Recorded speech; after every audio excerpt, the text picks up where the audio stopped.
Hello students, beginning for विकुंज में आपका स्वागत है।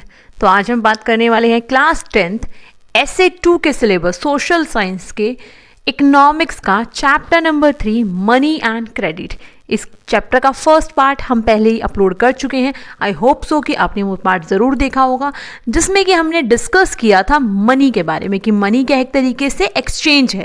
दैट मीन्स एक चीज़ों को एक्सचेंज करने के लिए एक मीडियम ऑफ एक्सचेंज है कि हमें कोई भी चीज़ लेनी है तो with the help of money हम लोग ले सकते हैं। ठीक है, तो एक मीडियम का काम करती है।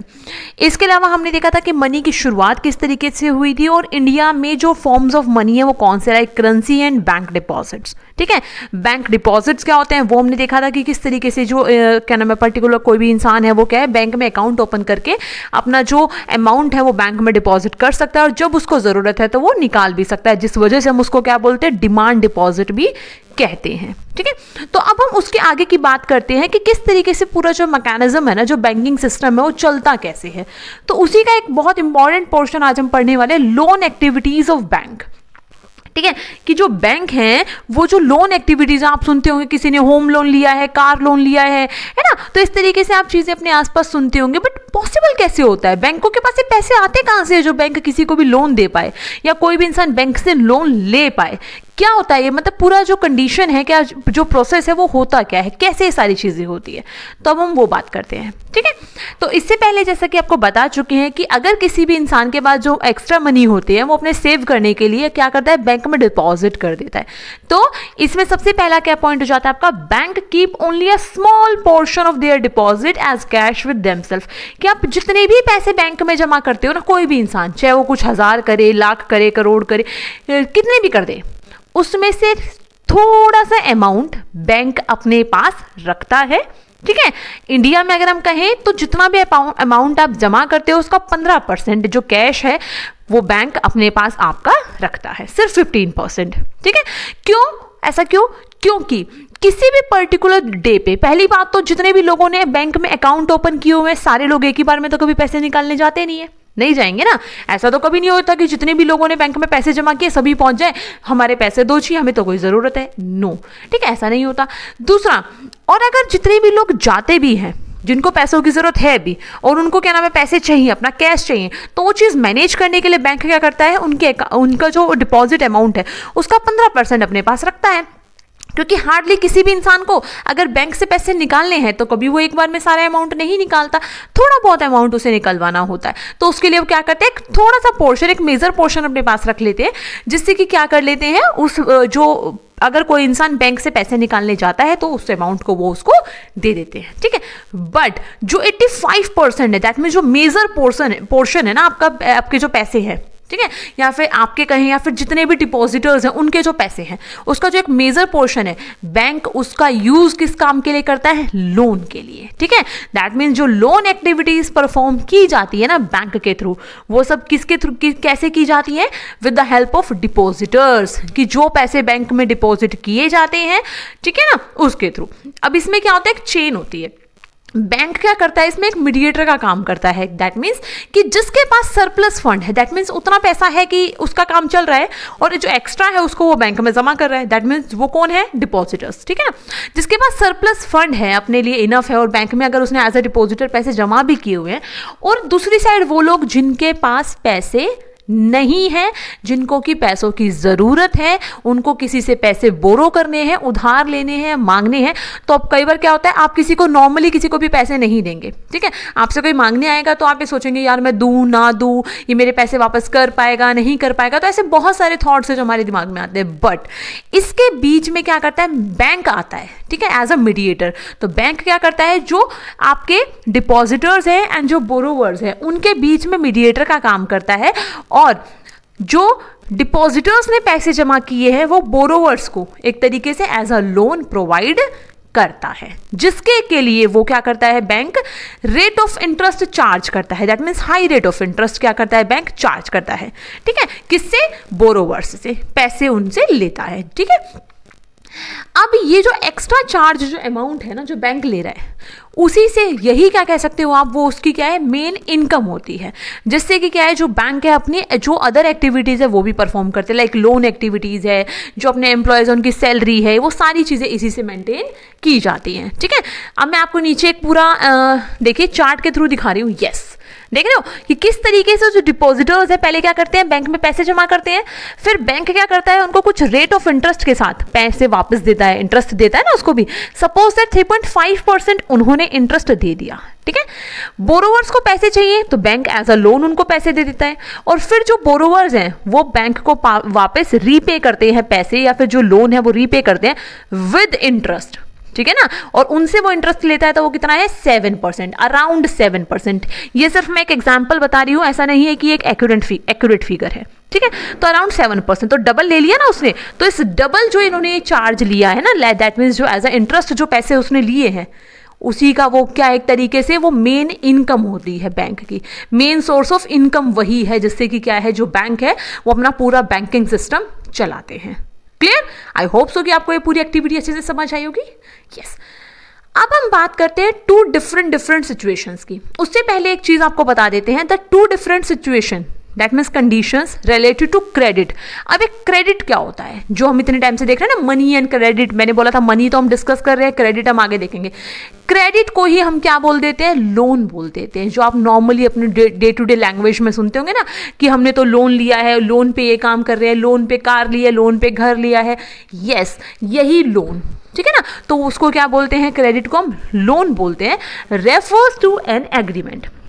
ठीक है, तो ये क्या होता है, एक तरीके से एक एग्रीमेंट का काम करता है, in which lender supplies the borrower with money goods and services in return for the promise of future payment. जिसमें क्या है कि किसी को भी अगर कोई चीज़ चाहिए या पैसे चाहिए तो वो उधार पैसे लेता है, जिससे कि वो क्या नाम है कोई सामान के बदले, दैट मीन्स होता है एक ये कहता है कि आप मेरा ये सामान अपने पास रख लो, है ना, या फिर क्या नाम है मैं आपको इन नियर फ्यूचर आपके पैसे रिटर्न कर दूंगा। तो उसके लिए क्या है वो ये जो लोन है वो किस पर्पज से लेता है, अलग अलग चीज़ें खरीदने के लिए या सर्विसेज के लिए, किसी भी चीज के लिए वो ये लोन ले सकता है।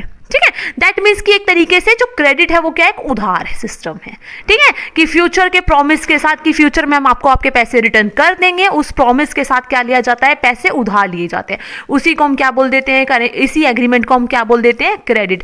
बट बैंकिंग सिस्टम में है तो इसका एक थोड़ा सा प्रोसीजर होता है, ठीक है, जो हमें फॉलो करना पड़ता है। अब यहाँ पे ना आपकी बुक में दो स्टोरीज दी हैं, एक तो सपना की है और एक और है आपके यहाँ पे क्या नाम है, एक शू मेकर है सलीम, उसकी फेस्टिव सीजन के टाइम की। तो पहले हम एक रूरल एरिया की स्टोरी देख लेते हैं, दैट मीन सपना की स्टोरी देख लेते हैं।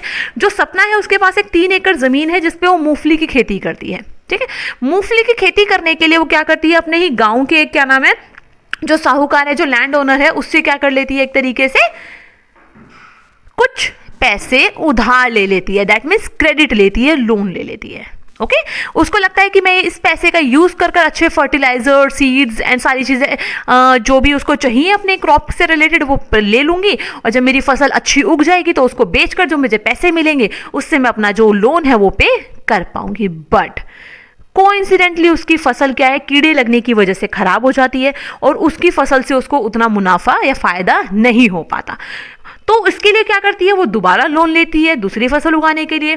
फिर क्या करती है कि दोबारा भी जो फसल उगती है उससे भी उतना प्रॉफिट उसको नहीं हो पाता। इस बार फसल तो ठीक रहती है लेकिन पिछला भी तो था ना, तो वो उन सारी चीज़ों को, इस बार का ही उसका काम चल पाता है, जो इस बार का उसने लोन लिया था पिछला वो अभी भी नहीं चुका पाती।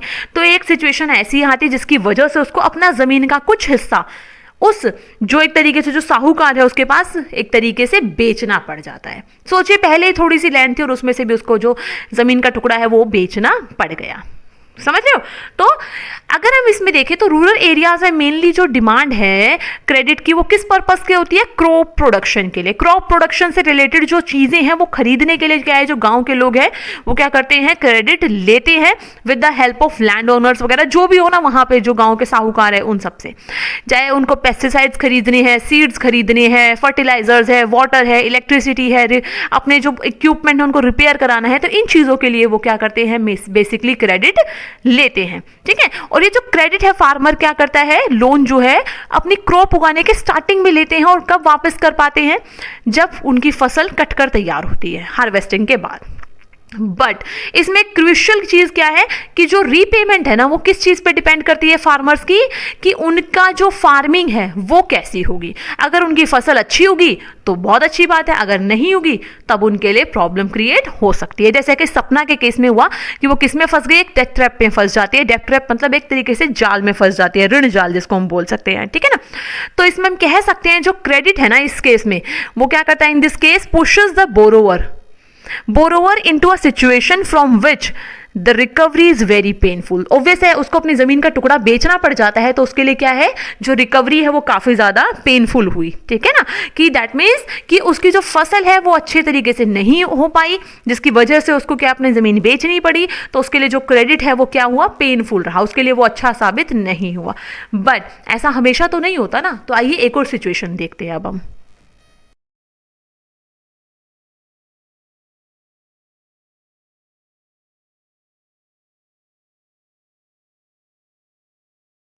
यस, तो अब हम बात करते हैं अपने दूसरे एग्जाम्पल की, जिसका कि मैंने आपको बताया था फेस्टिव टाइम पीरियड का है, जिसमें कि सलीम का एक एग्जाम्पल है, जिसको एक कंपनी ने, मतलब एक बहुत बड़े व्यापारी ने, कह सकते हो आप ट्रेडर ने, 3000 जूते बनाने का ना, ठीक है ना, 3000 जूते। अब ये मत सोच रहा सिंगल हम काउंट करेंगे, पेयर में काउंट होते हैं, ठीक है ना। तो 3000 पेयर जो शूज़ है वो बनाने को बोला था। तो जिसके लिए अब उसको 1 महीने में ऑर्डर कंप्लीट करना था, तो उसके पास उतने टाइम भी नहीं था और मतलब एक तरीके से उसके पास उतने पैसे नहीं थे। तो उसने क्या किया कि सबसे पहले तो कुछ लोगों को हायर किया, जिससे कि वो लोग सिलाई कर सके जूतों की, उनको पेस्टिंग कर सके, पेस्टिंग का काम। तो इन सब के लिए उसने क्या कर लिया, थोड़ा बहुत रॉ मटेरियल भी खरीदा उसने, ठीक है। जिससे रॉ मटेरियल खरीदा उसको उसने बोला कि आप एक काम कीजिए, 2 तरीके से उसने लोन लिया, ठीक है। किसने, सलीम ने। पहला कि जहाँ से उसने जो क्या नाम है जूते बनाने के लिए जो रॉ मटेरियल खरीदा था ना, लाइक चमड़ा वगैरह, जिससे भी लेदर वगैरह जो भी उससे जिससे उसको जूते बनाने हैं, उसको उसने बोला कि जब मेरा ऑर्डर कंप्लीट हो जाएगा, उसकी पेमेंट आ जाएगी, तब मैं आपको पैसे दे दूंगा। तो उसको होल्ड पे रखा उसने, पहला तो वहीं से होगा। दूसरा उसने क्या बोला, एक तरीके से जिस कॉन्ट्रैक्टर ने, जिस व्यापारी ने उसको कॉन्ट्रैक्ट दिया था ना, उसको बोला कि आप सबसे पहले मुझे क्या है 1000 जो पेयर ऑफ शू है ना उसकी पेमेंट पहले कर दीजिए, जिससे कि आपका एक होता है एक तरीके से कह सकते हैं ना, लाइक बुकिंग अमाउंट। तो उसने वो दे दिया, ठीक है। तो उससे उसको कुछ पैसे आ गए, तो जो पैसे आए उसने वो पैसे यूज कर कर बाकी कामों के लिए यूज किए। तो इस तरीके से उसने 1 मंथ के अंदर अपना ऑर्डर कंप्लीट कर लिया और उसको क्या एक तरीके से जो 3000 पेयर ऑफ शू है उसके अकॉर्डिंगली उसको जो पेमेंट है वो मिल गई, और उसने जो जहां जहां से पैसे लिए थे रीपे कर दिए, और उसको एक तरीके से प्रॉफिट उससे हो गया, ठीक है। अब आपने 2 केस देखे। तो जो सलीम का केस है उसमें क्या है, एक तरीके से जो उसने क्रेडिट लिया वो उसके जो वर्किंग कैपिटल है, जो भी उसने सारा काम किया उससे उसको क्या मिला, एक तरीके से जो उसका प्रोडक्शन था वो प्रॉफिट में गया, ठीक है। तो उससे उसको बेनिफिट मिला। दैट मीन्स क्रेडिट लेने से उसको उसका जो प्रोडक्शन है उसको और ज़्यादा बढ़ाने में हेल्प मिली, ठीक है। एज अ कैपिटल वो उसको यूज कर पाए अपने क्रेडिट को, और जो क्या नाम है जो भी उसकी जो कह सकते हो अर्निंग है वो उससे बढ़ गई। तो दैट मीन्स हम कह सकते हैं यहां पर जो क्रेडिट है उसने कैसा रोल प्ले किया, एक वाइटल रोल प्ले किया, एक पॉजिटिव रोल प्ले किया इस सिचुएशन में। बट जो सपना वाली जो सिचुएशन थी उसमें उसने क्या किया, उसके लिए एक पेनफुल एक्सपीरियंस रहा, जिसमें कि उसको जो अपना पीस ऑफ लैंड है वो सेल करना पड़ा। लेकिन दोनों ही कंडीशन में आपने एक ट्विस्ट देखा होगा, दोनों ने जो क्रेडिट लिया है ना वो कहां से लिया है, अलग अलग लोगों से लिया है ना। उसने ट्रेडर से ले लिया, इसने किसी लैंड ओनर से लिया है, तो किसी ने भी बैंकिंग सिस्टम का यूज अभी तक नहीं किया है, ठीक है। तो इस तरीके से हम कह सकते हैं जो क्रेडिट है वो एक तरीके से मिक्स्ड एक्सपीरियंस हमें देता है, लाइक पॉजिटिव भी हो सकता है, प्रॉफिट भी हो सकता है, और लॉस भी हमें फेस करना पड़ सकता है। अब अगर हम बात करें बैंकिंग सिस्टम की, तो उसके कुछ टर्म एंड कंडीशंस होते हैं जब वो क्रेडिट देता है, तो हम उसी की बात कर लेते हैं। क्या टर्म्स एंड कंडीशंस है क्रेडिट की? तो क्रेडिट अगर कोई बैंक आपको देता है तो उसके लिए कुछ टर्म एंड कंडीशन है, जिसमें क्या है, सबसे पहले आपका आता है इंटरेस्ट रेट, जो कि मैंने आपको बताया था कि अगर बैंक आपको कोई भी लोन देता है अपने किसको, जो कहते हैं ना बोरोवर्स हैं, उनको क्या देता है, इंटरेस्ट रेट के साथ वो क्या करता है, लोन देता है। प्रॉपर डॉक्यूमेंटेशन होता है, जो भी रिक्वायरमेंट होती है उसकी, वो कोलेटरल देखा जाता है। कोलेटरल क्या होता है मैं भी आपको बताऊंगी क्या होता है एक तरीके से, ठीक है। Mode of payment, repayment actually देखा जाता है कि ये इंसान जो क्रेडिट ले रहा है या जो लोन ले रहा है वो ये पे कर भी पाएगा या फिर नहीं। ड्यूरेशन ऑफ लोन की एक टाइम पीरियड दिया जाता है कि आपको इतने टाइम पीरियड में अपना लोन पे करना है, अगर आप नहीं कर पाते तो आपके अगेंस्ट एक्शन हो सकता है, क्लियर। तो सबसे पहले हम बात कर लेते हैं इंटरेस्ट रेट की। तो इंटरेस्ट रेट में क्या होता है, जैसे कि आपको 7% रेट ऑफ इंटरेस्ट के साथ अगर बैंक लोन दे रहा है ना, तो वो 7% रेट ऑफ इंटरेस्ट प्लस जो प्रिंसिपल अमाउंट है जितना आपने लोन लिया है, दोनों को मिलाकर आपको जो लोन है वो रीपे करना पड़ता है। ठीक है। देन बात आती है डिमांड की। किस चीज की डिमांड? कोलेटरल की। अगर आपको लोन चाहिए तो आपके पास कोलेटरल होना जरूरी है, सिक्योरिटी एक होनी जरूरी है। ठीक है। तो कोलेटरल, अब मैं आपको बता देती हूँ कि कोलेटरल क्या होता है। कोलेटरल एक टाइप से क्या होता है, एक एसेट होता है जो बोरोवर है ना, जो उसका अपना हो, चाहे वो कोई जमीन हो, घर हो, व्हीकल हो, लाइफ स्टॉक्स हो, डिपॉजिट्स हो सकते हैं जो बैंक में जमा पैसे हैं वो है, इनमें से कुछ भी एक एसेट के तौर पे जो उस बोरोवर का अपना हो। ठीक है। उसका वो यूज करता है एज अ गारंटी कि आप मेरी ये चीज अपने पास तब तक के रख लीजिए जब तक कि मैं आपका लोन रीपे नहीं करता। ठीक है। तो एक गारंटी के तौर पे क्या है, कोई चीज रखनी पड़ती है बोरोवर को अपनी, तब उसको हम क्या बोलते हैं, कोलेटरल बोलते हैं, जिससे कि जब तक वो रीपे लोन को नहीं करता वो उसका कोलेटरल बैंक के पास या फिर जिससे भी वो लोन या क्रेडिट ले रहा है वो उसके पास रहती है। ठीक है। अगर इन केस जो बोरोवर है वो लोन रीपे करने में सक्सेस नहीं हो पाता, फेल हो जाता है, तो जो कोलेटरल है या जो एसेट है जिससे भी उसने वो लोन लिया है, चाहे वो बैंक हो या फिर कोई भी, वो उसको सेल कर सकता है और जो उसकी पेमेंट है वो उससे वसूल कर सकता है। समझ रहे हो। तो आपने देखा होगा ना, कई बार लोग क्या नाम है हाउस लोन लेते हैं, कार लोन लेते हैं, तो लोन पे नहीं कर पाते तो बैंक वाले आते हैं उठाकर ले जाते हैं, या फिर घर को सील कर देते हैं और घर को एक तरीके से दोबारा से नीलाम कर देते हैं, बेच देते हैं, या फिर कोई लोग बैंक से पैसे लेकर भाग जाते हैं तो उनकी प्रॉपर्टी को जो बैंक है वो एक तरीके से उसको क्या कर देते हैं, एक तरीके से फिर बाद में बेच देते हैं। क्लियर।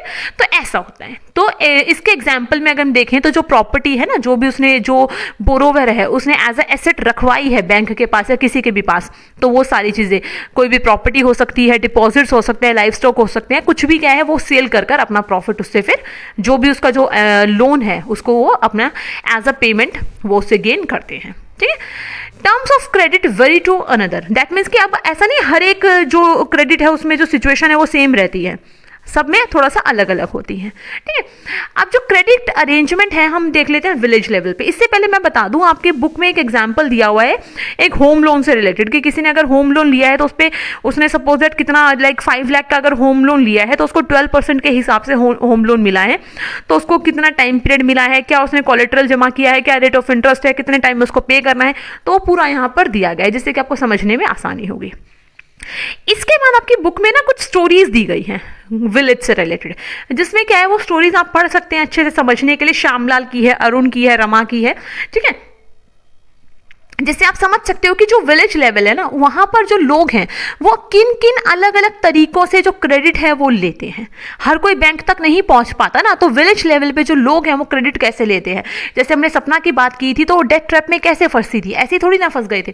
तो उनको किस तरीके से जो कोलेटरल है, दैट मीन्स जो लोन लेने की जो समझ है उनको, एक तरीके, सॉरी कोलेटरल कह रही हूँ, क्रेडिट जो उनको लोन लेना है उसकी उनको प्रॉपर एक तरीके से कह सकते हो समझ नहीं होती, जिसकी वजह से वो इस डेट ट्रैप में फंस जाते हैं। जैसे कि अगर हम देखें तो जो श्यामलाल वाला केस है उसमें वो मनी लेंडर से लोन लेता है और money lender rate of interest कितना लेता है, 60% पर एनम, एक साल का 60%। सोच सकते हो कितना ज्यादा है।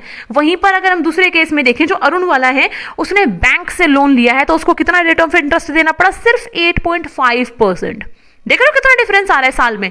एक जो तीसरा केस है अरुण, सॉरी रमा वाला, उसने किससे लिया है, एक लैंड ओनर से लिया है, तो उसको 5% पर मंथ, दैट मीन्स आप खुद देख सकते हो, अगेन वही अराउंड 60% के समथिंग बन जाएगा ईयरली। ठीक है। इसके अलावा भी एक और तरीका होता है जिससे कि जो गांव में जो लोग हैं वो क्या करते हैं, लोन लेते हैं, उसको बोलते हैं लोन फ्रॉम कोऑपरेटिव सोसाइटी। अब देखो वर्ड में क्या, कोऑपरेटिव सोसाइटी, दैट मीन्स आपस में कोऑपरेट करने के लिए एक ग्रुप बनाया जाता है लोगों का।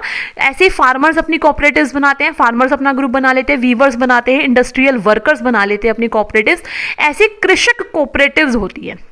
ठीक है। तो गांव में जो कृषक हैं, जो किसान हैं, उनकी अपनी कोऑपरेटिव्स होती हैं, जिसमें अराउंड 2300 फार्मर्स क्या है एज अ मेंबर हैं, जो क्या करते हैं उसमें अपने पैसे जमा करते रहते हैं। ठीक है ना। उनका जो ग्रुप है उसमें अपने पैसे जमा कर लेते हैं और जब भी किसी को क्या नाम है ये कह सकते हो एज अ कोलेटरल कुछ भी चाहिए होता है, तो वो इस कृषक कोऑपरेटिव की हेल्प से किसी भी बैंक से या फिर कहीं से भी जो लोन है वो ले सकते हैं, या फिर जो इनके पास अपना खुद का एक फंड इकट्ठा होता है ना, वो उसका भी यूज एज अ जो क्रेडिट है वो देने के लिए यूज करते हैं, जिससे कि जो उसके जो मेंबर्स है ना, जो फार्मर्स जो मेंबर है इसके, उनमें से किसी को भी कभी भी कोई लोन की जरूरत होती है तो वो उसके इस कृषक कोऑपरेटिव के थ्रू ले पाते हैं, जिससे कि उनको अपने चाहे वो एक तरीके से एग्रीकल्चरल इनपुट्स है वो खरीदने हैं, ठीक है ना, फिशरी लोन खरीद लेना है, एग्रीकल्चरल ट्रेडिंग के लिए, अपने घर की कंस्ट्रक्शन के लिए लोन लेना है, कल्टीवेशन के लिए, तो किसी भी काम के लिए अगर उनको लोन चाहिए तो वो इससे अपना खर्चा चला सकते हैं और अपना एक तरीके से कह सकते हो कि वो क्रेडिट ले सकते हैं। तो दैट मीन्स बैंक के अलावा एक और तरीका है विलेज लेवल पे, वो क्या है, कोऑपरेटिव सोसाइटीज हैं, जिससे कि जो गांव के लोग हैं वो लोन लेते हैं, ठीक है, एज अ लोन वो उसका यूज करते हैं। आई होप सो कि आपको ये पूरा जो क्या नाम है फॉर्मेट है वो समझ में आया हुआ, किस तरीके से चीज़ें की जाती हैं। इसके साथ आप अपनी इस वीडियो को हम यहीं पर ख़त्म करते हैं। इस वीडियो को पूरा एंड तक देखें जिससे कि आपको ये टॉपिक अच्छे से समझ में आए। इस वीडियो का जो फर्स्ट पार्ट है वो पहले हम अपलोड कर चुके हैं, उसका लिंक मैं डिस्क्रिप्शन में डाल दूंगी, जिससे आपको ये पूरा चैप्टर अब तक अच्छे से सीरीज वाइज समझ में आ सके। तो वीडियो को लाइक करें और जितना ज़्यादा हो सकता है शेयर करें, और येस, चैनल को सब्सक्राइब करना ना भूलें। So good luck and thanks for watching.